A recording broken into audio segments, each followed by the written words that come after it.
All right. On a Tuesday, finally get the green light. I can get it going. Happy Tuesday. This is your boy, Tone Duncan, Seekrz. Every Tuesday, I have the privilege, the express privilege, to bring you information on fact checking. Because, see, what we sometimes forget is truths are empirical.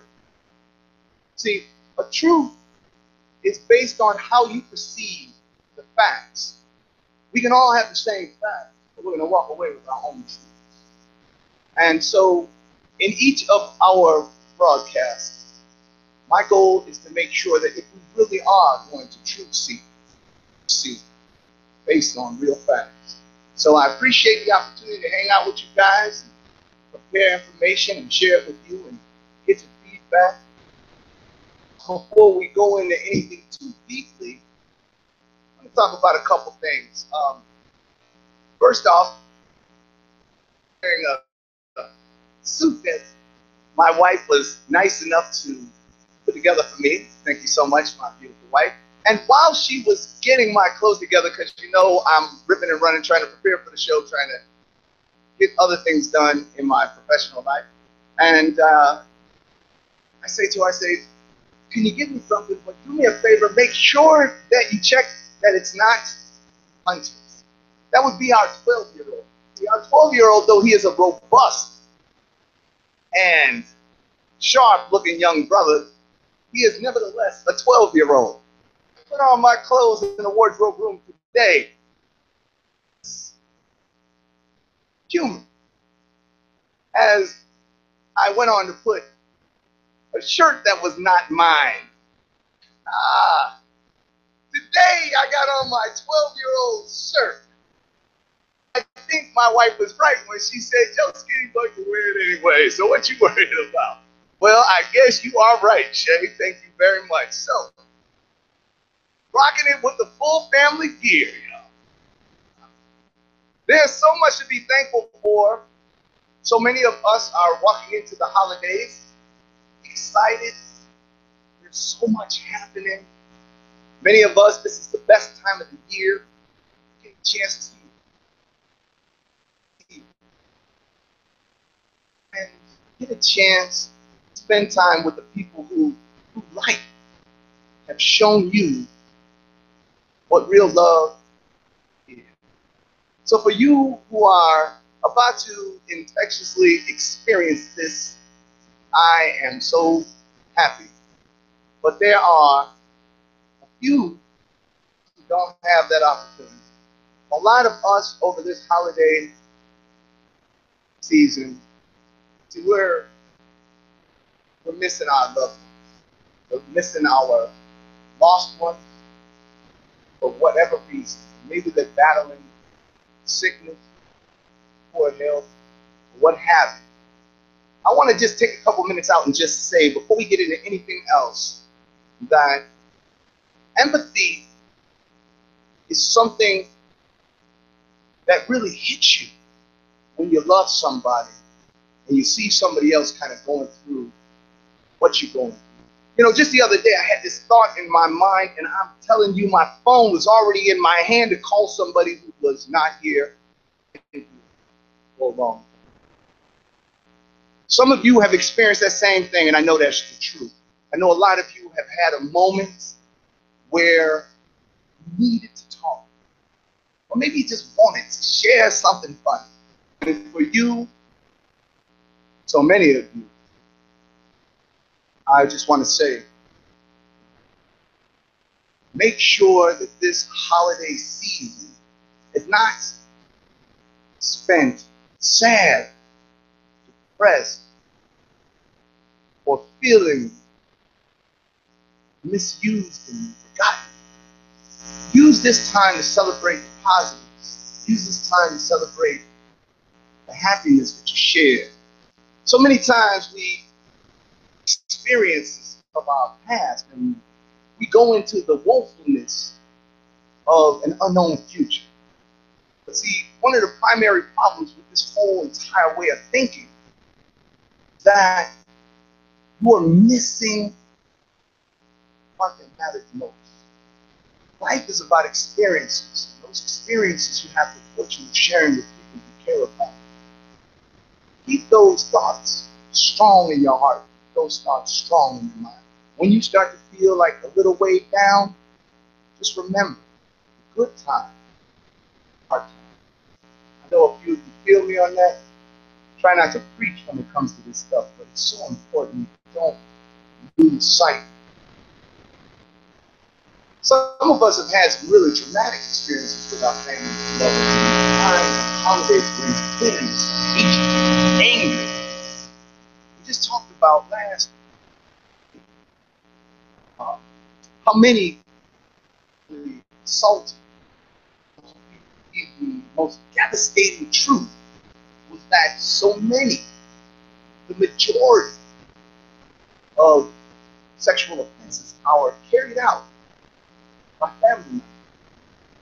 So for you who have been victimized by this sickness, I just want to point out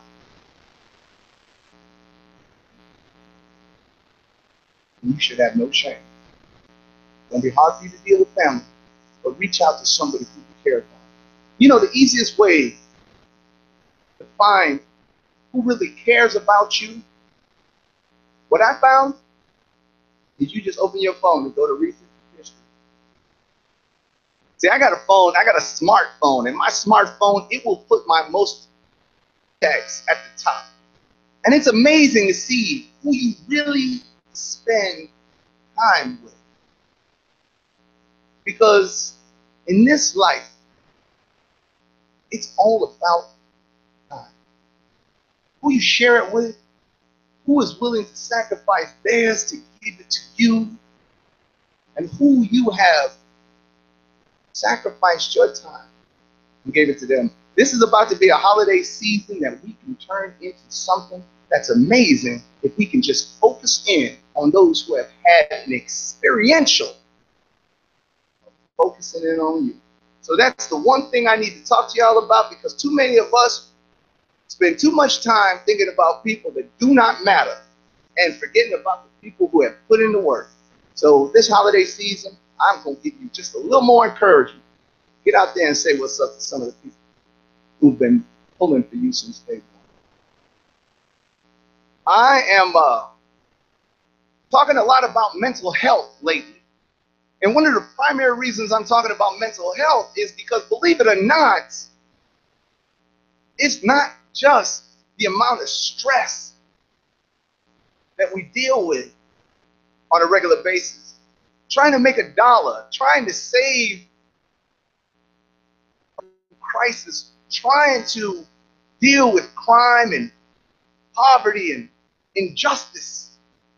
That's all enough to get post-traumatic stress disorder. But what we are finding out, more so than anything else, is that environmental poison have been at the forefront of the toxicity that we've been dealing with in our communities.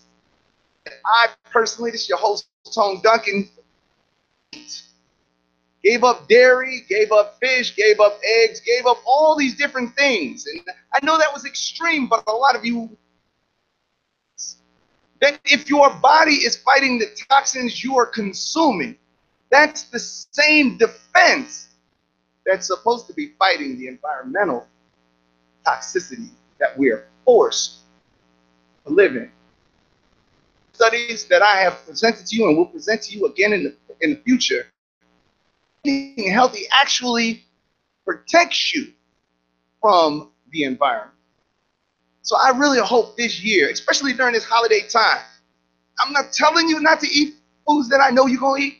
What I'm asking you to do is add to those some quality greens, quality berries, quality seeds. They offer all these snacks all the time. Children, because they've already come up with a conclusion that so many of the foods are so toxic that they're causing our children not to be able to focus in school. Children not to have just the mental endurance to be able to pay attention in class. Causing our children to actually become more violent by the amount of sugars that are in their diets. But it's just a candy cane, right? Yeah, I give my son $5, $6, $7 to go eat sweets. But what we're not understanding, you're enabling the next to take on these terrible eating habits. You didn't eat like that. How many of you guys realize that your family didn't have access to the amount of poor food that we're eating right now? So you say, well, when I was a kid, when you were a kid, you had regular meals. See, you couldn't go to McDonald's at 12 o'clock at night. Not when you were a kid. But in actuality, now your children probably have eaten more chicken McNuggets than they have eaten any other food, like most children in America. We know chicken McNuggets are not chicken. Or at least we should, if we've been truth seeking. And all this information culminates to what we're hearing about today. What we're hearing about today is a twofold issue. About environmental toxicity that's been pointed out by the UN. I learned a new phrase, you guys. I had never heard this before. I'd never heard of environmental racism. Study every day, but I had never heard that term. More importantly, I had never understood where we were in environmental justice, because I thought, established in 1969 by Nixon, that would be your National Environmental Protection Agency, also known as EPA. I thought their job was to make sure companies didn't violate rights to quality of life. Because if your quality of life is in any ways impeded on, it is your right to get the kind of relief that you need. I'll never forget, I was watching Facebook one day, and I was watching, now this was during a time where there was a lot of unrest in our country with the race stuff. Oh, right, that's right, it's always been like this. So, not that long ago, just about 6 months ago, a guy was on Facebook Live. He had the police at his door, and you know why he had his police at the door? Because smoke from his charcoal grill going over the house of a neighbor who said it was disturbing her peace. She didn't want to smell his barbecue. I want to tell you that the police came to the man's house. He had to remove his grill that would not impede on her quality of air. Did you hear me? What I'm telling you is that there is police protection now of meat that some people would pay tons just to be around. But yet and still, you've got people sitting in the slums right now today, poverty-stricken, and they can't get the EPA to make it at least a decent, free society. I want you to understand that when the UN was here last, that it was well within order for blacks to receive what we would call reparations for the atrocities, not of slavery, but post-slavery alone. Just from the time they were given the same rights as every American. At a time where they also noticed that the primary focus was to change this mass poverty, this mass sickness of inequality. They said this alone gives us all the proof we need that there needs to be reparation.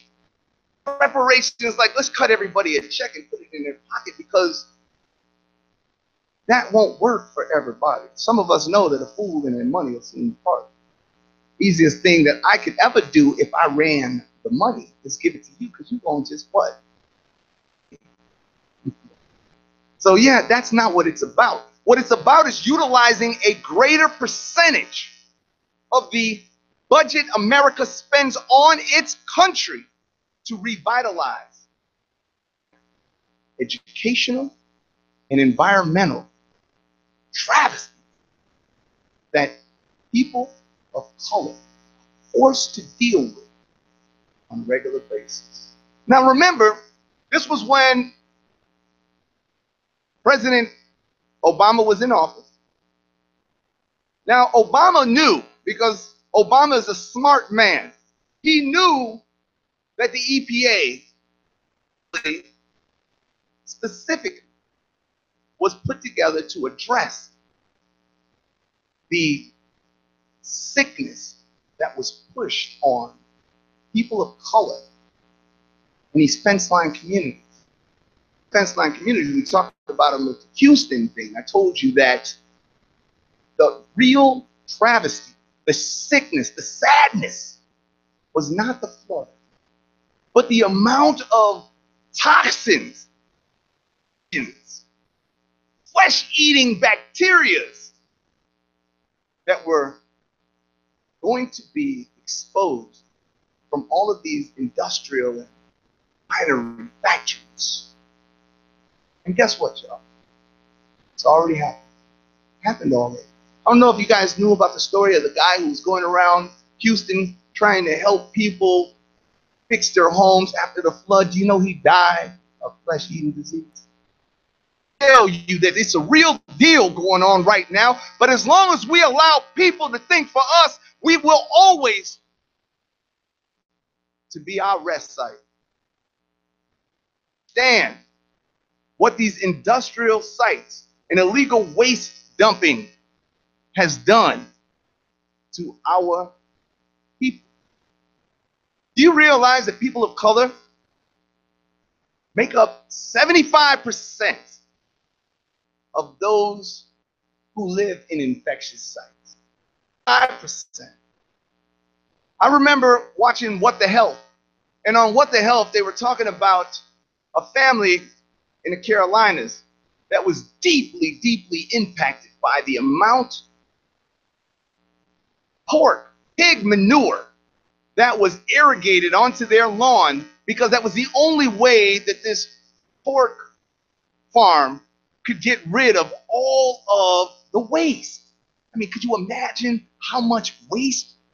We realized that one of the greatest to environmental pollution is just the fecal matter of all of the livestock that we raise in our country. See, this is why it all comes back. We live in the most dangerous, I'm saying the most dangerous communities that the country has. See, the UN did a study of 14 different sites. 14 different sites. I'll point this out to you. Of those 14 different sites, do you know that African Americans represented the majority in 13 of them? Now, our other brown brothers and sisters of the Latin persuasion, 10 of those sites, they were one of the top infected. Only 2 of the 14 sites had a comparable percentage of non-colored Americans. See, this is when you start realizing it's not about poverty. See, because what is the largest group, population-wise, of people who are impoverished? It is not people of color. You have to understand, people of color only make up 13% of this country. Generously. They're over 75% of those living in these kind of communities. And if we don't do something about it, we're going to have some real problems. No problem. So we got to look at these things for what they truly are. I had the opportunity not that long ago to sit down with some friends who had come up from Chicago from the South. And one of the very first things they said, all of the water is clear here. See, they were living in Louisiana. In Louisiana, the water is brown. Areas where African Americans make up 80% of the demographics. See, it's not just Flint, Michigan, and it's not just the lead in our water. Even though children make up the greatest percentage of lead poison victims in America. Why? Because again, we are right there where all of the pollutions are. So lead poisoning typically comes from lead paint. But yet and still, next to all the lead paint, I had a friend when I was a kid living in a home where there was still lead paint on the walls. He ended up with lead poisoning, died not that long ago. Suffered from mental retardation. Terrible. And he lived in the next house from me. Needless to say, I ain't touched the walls. See, what we have to understand is how these things happen. Well, we will see it right now.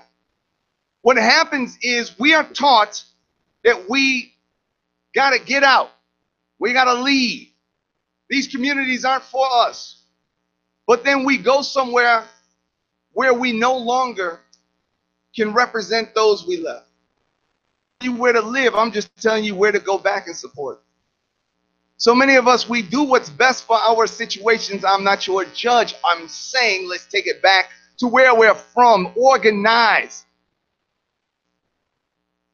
Your knowledge, your connections can be the very thing that changes the sickness in your community. You know, I was just talking to a gentleman who runs an organization for green inner city communities. But one of the problems that he's up against right now is that when he does pull to move the toxicities out, gentrification comes in. So you have to understand, one of the reasons there are Black communities and communities of color, because of the people. It's almost always because of the environmental factors that made that area for people who can make a choice to live in. We look up and we say, well, this now makes sense on why we're so adversely affected by so many diseases. See, this makes sense now, but the reality is we knew in the 60s the amount of damage that was coming in the community, but we didn't do much. And now we're dealing with it. Like I said, when Barack Obama was in office, he knew. When we had the Senate, when we had the Congress in complete support of Barack Obama, no EPA regulations came out. 2 years later, they lost the Senate, lost Congress. And from that point, they have been dismantling environmental protection.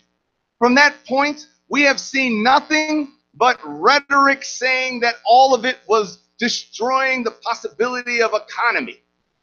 See, because as long as America's prosperous can dump waste on America's impoverished, as long as America's impoverished can find a place to live, then the people who have will say the have-nots are doing just fine. We have to pull together to create a stronger protection for our children. This is your boy, Tone Duncan. You are listening to Truth Seekrz. Tuesdays at 7 p.m. I give you a chance to give back your thoughts, your ideas. Talk to me. Every Tuesday, we try to bring something up that addresses issues that we are affected by on a regular basis. See, I want you to understand that if you don't give back to your community where you came from or where you feel a connection, then somebody else will. The wrong people coming in to help, that's when the gentrification starts. And there's nothing wrong with gentrification. There's nothing wrong with any of that stuff. I have an opportunity to know what's happening.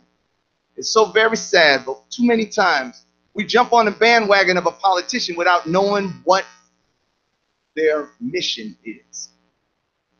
See, when you're a constituent who puts money in, you have an opinion. Somebody who constantly just agrees to go with the status quo, you are trampled on. This is the reason why the EPA had never done anything to address the issues in our communities. Do you understand that Bill Clinton put together some form of a resolution to try to effectively deal with this? It never got turned into law. It was just house dressing. Just a way to make people think that he was concerned, knowing that he would never do anything to make it real. Now today, and says, and I quote, "Or have I seen such conditions in the free world?" And you ask yourself, no, impacting are those words. At a time where Trump has made the enemy out of EPA. He wants EPA regulations to be dismantled. What he's really saying is he wants to be able to further poison those who have no representation, no money to fight, no voice to be heard, the marginalized, disenfranchised from health. These things happen because we allow them to. We allow them. I'm going to take a quick break, you guys.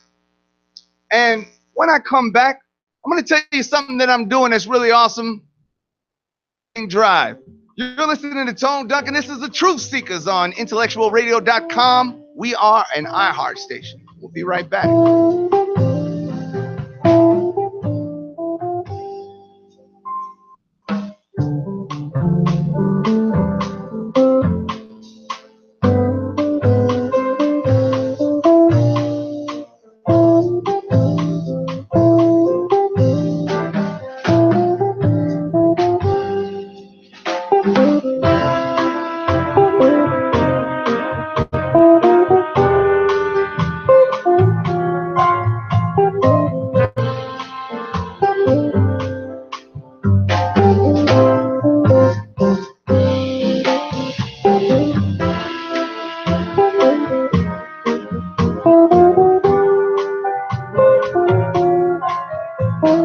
All right, we're back. Thank you so very much for hanging out with me on a Tuesday. It's 7 p.m. I look forward to talking to you about the things that are going on in our communities, in our lives, in our minds. I've had a long journey through the entrepreneurial world. Over 20 businesses. I've employed, first off, let me back up. My wife and I have employed over 150 people, and many of them have went on to experience wonderful businesses for themselves, earn great income in our businesses, and we're able to see their lives change. Who came to me, he was one more crime going down for life for a habitual criminal act. One more crime. Let me tell you something. He had never done any real crimes. The accumulation of convictions was enough to have him go away forever. Because again, remember, this was something that we've been dealing with since the history of our people in this country. This guy went on to become an amazing barber. He went on to open up a barber shop in his own community and went on to hire 15 people, grounds to himself. See, each one reach one. I can't help everybody, neither can you. But you can help the person who can help the person if you wanted to. So focused on showing how much favor God has in their life. Well, you know, God blesses me. I've got all these riches. But oftentimes we forget the other half of that Christian tradition, that Abrahamic condition. And that is, what are you doing to help your neighbor? Help your brother, your sister. See, some of us, we don't have any money, and it's okay because money helps the money problems. We need boots on the ground. I say all this to say that every now and again, I get an opportunity to try and help out too. And I am excited to tell those of you who are listening, you who live in the Inglewood community. I have just signed a deal up a personal training facility for teaching fitness. On 63rd and King Drive, we will have a full fitness studio. You can come in and train. So it doesn't cost. Think about this in your community where money is tight, but we're the least active. We're the most overweight. And we're so impoverished that sometimes even paying a simple monthly membership of $30 to pay Paul. So I'm so excited to be able to bring this opportunity. 63rd and King Drive, full fitness center, wonderful opportunity for career income. Don't sleep on personal training. Do you know what the median income is for personal training? $55K. $55K. And do you know what the training requirements are? If you don't care, but if you truly care, just about 4 months in a personal training studio where you do hands-on, that'll change somebody's life. What if I told you today, if you had the kind of personality that could show a person that you could make that kind of money? It's goal-oriented. Everybody can make it. But there's opportunities for the underemployed because it's not about a job. Career. And you ask yourself, how many careers are we hearing about that actually have entrepreneurial possibilities? I mean, okay, fine. Why is it that every time they always send us the jobs that have a ceiling, but they give all the contracts to the other community? I'm tired of that. I don't care about a $10, $15, $20 job. That's fine if that's what you want, but there's enough of those cycling through our communities for those who are just looking for jobs. Entrepreneurs. I'm looking for a way to revitalize our infrastructure. I'm looking for a way for little black kids, little minority children to walk down the street and see their own people in their own neighborhoods with their own business. And I want to see it for everybody. Because that's America. See, too often, everybody has the right to want what's best for them. And then we try to want what's best for America. To realize through things like the UN report that America has done a darn thing to a brother or a sister trying to grow.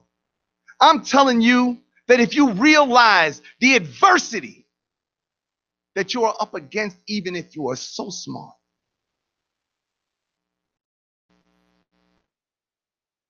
you've done all the right things. It is very sad, but it's hard out here. Do you know that the number one least employed of all is the only one that I'd ever studied the effects of employment? Do you know Boston College, Dr. Sung, head of the economics program, did a study that he found out that if African American males, slightly over, were to work jobs that were at least 25 hours a week, they had almost no criminal problems. But who is the least employed in America right now today? You called it just that. African American males, who coincidentally also represent what? Most violent, most incarcerated. And it's as if somebody's trying to tell you to do. But that's what you do when that's all that's out there. See, if I can't get a job at McDonald's, but there are other means of income in America. I'm taught that if you are not accomplishing something, then you are wasting your existence. See, we celebrate crime in America and we convict criminals. They're sick, but when they mature, we incarcerate and incriminate them. Now we're getting to see that as we start to see what happens when the majority of people find sickness. Now it's no longer crime, is it? See, the thing that I'm trying to get you to understand, it starts with voting. But if you're not voting for politicians, you've got to understand that policy is everything. I hope that if you are listening to me, you are part of a public policy group. I hope that you have went out, policy group in your community, and you've looked to see what kind of policies they stand for. That they stand for is they want the banks doing business in their community to put more money into the infrastructure, revitalization, and residential business opportunities in their community. You know, that happens every day. Some communities you can never get away with the things that you get away with in our community. But see, only represent policies make or break their election potential. We have become too passive in our vote. Now, we are almost all Democrats, and I'm not criticizing the Democrats because they're no better and no worse. What I'm talking about is us, our inability to see things like this UN crime report against the African Americans and other people of color in this country, and you go back and you hire the same people to represent us and our policies. See, you need to be shamed, and you need to have accountability. You need to be mad at the people you trusted because they let you down, and then you let yourself down. One more from the same group. See, I'm going to tell you this, and I want you to understand. Than me more than when Donald Trump looked at the black male, the black female in this country and said, worse for you to vote for me. See, that didn't mean he was going to do something great for you, or maybe he would. What it meant was that everybody knows that nobody ate for us yet. And the people that we think are going to really represent us have had a history of treating us worse than anybody else. Because as I looked at these things, I was blown away. See, I started saying to myself, maybe the real problem,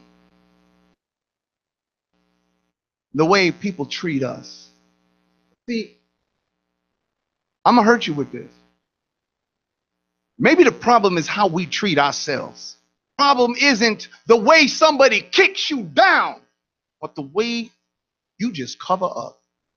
We need to stop letting people take advantage of us. We need to stop being the victims of other people's abuse. We need to step into as leaders in our community. Some of you know this. Got followers, you got leaders. And everybody can't lead. But truth seekers, they lead. And the reason they lead so effectively is because they navigate through truth. And know. And people start to follow.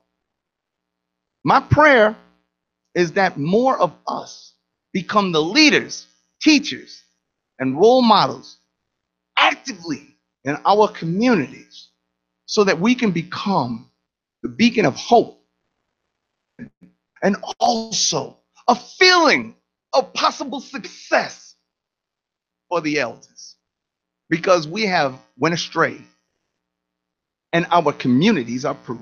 See, if you ever thought that the world doesn't look at you, you've done for yourself, when you have allowed yourself to live in squalor, when you've allowed yourself to be mistreated, when you've allowed yourself to be done worse than the people who said, that's it, I won't take it, I'll die first. We are the children of people who get no more. Yet, we have found a new way to take it. See, the new racism is environmental. The new racism, economic divide between those who can live in healthy, clean water communities and those who have the same environmental outcomes as third world countries. When you can get hookworms in America, that kind of stuff happens where there's no sewers, where there's no way to stay away from toxic waste. They talked about Alabama where they got the actual fecal matter just going across. Do you hear me? Going across the land, like how we got little flood streams to get the flood water and carry it on. That's their sewers. They can point to them, they jump over them playing around. Our children. Our children. You can pray for them. Prayer is powerful. Faith. You can say, God got this. You may be right. But faith without works is dead. You got to get out there, make it happen. Don't talk about it, be about it. Show you mean it. This year, for Christmas, give a gift to your community, to your children, to your legacy. Get involved. Start off real simple. Join a policy organization in your community. Start to learn policy. Understand that the community's best situations are those who are most aware and most active in public policy. Let's get our policy together. Okay? I love to talk about it, but right now, most people don't have a clue. I want to truth seek with you, but how can I do that? You're not studied. Study so we can get this thing going. Make that a Christmas gift to your community and to your legacy. I want to let you know that IntellectualRadio.com is not just your host. As much as I wish it was all about me. Let me stop lying. That is not all about me. Amazing hosts and hostesses on this show, on this radio station, excuse me. So coming up next, we've got Mixing It Up with Lady Princess. All right, so she's always after me unless she's got something going on. This woman is phenomenal, y'all. Jobs for our communities. Every time I talk to her, is doing something amazing. Her shows, she always got somebody amazing on. She's an active sister. For those of you who want to see what change looks like on a daily basis, check out our show. And then check out all our shows because we've got some pretty fun ones. An hour doesn't do me any justice. I just get warmed up and they pulling me out. But before I go today, I do want to talk to you. And that one last thing is in what is going on with the way that we are dealing with each other today. I want you to understand that the only thing that got slave through slavery was family. I want you to understand that as bad as the world was, they stole your freedom, they stole your knowledge, they stole your religion, but you found a way to keep your spirit, your family. Families would look for each other after they had gotten their freedom. Find each other because they knew I may not make it, But as long as I have somebody who loves me, I'm not alone. What happened to loving? What happened to family? You can't love God and have a problem with men. You can't love God and have a problem with women. You can't be and hate a whole gender of people because you got a problem with the way they think.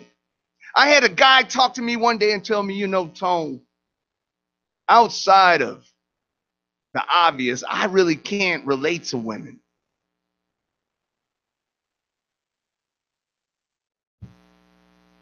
The reason why is because they will never be men, and they shouldn't be. And men need to understand this, that being a woman in this country was no different than trying to gain the respect that we have in our ascension. The issue is that rather than standing together to fight and get it together, we fight each other because we seem to feel that our enemy looks like us. Enemy is not your neighbor. Your enemy is ignorance. As we start to become the truth seekers that we should be, all this to be the truth. Understand what happened to our communities, when we understand how we were effectively able to create a separation in the oppressed man and his family, now see the generations of exploitation so thoroughly laid out when we get visits by the UN. Listen, you guys, it has been a pleasure. It has been a blessing. One last thing to tell you. I am going to be doing my public speaking. I speak on all different topics. I talk about motivational stuff, talk about nutrition, talk about entrepreneurial literacy, talk about early. Man, I have to tell you the truth. I've been through it all, and I'm here to share it. So if you need anything from me, you know how to hit me. This is your boy, Tone Duncan. I'm over here at IntellectualRadio.com, and I thank you so much for sharing this time. Till the next one, peace.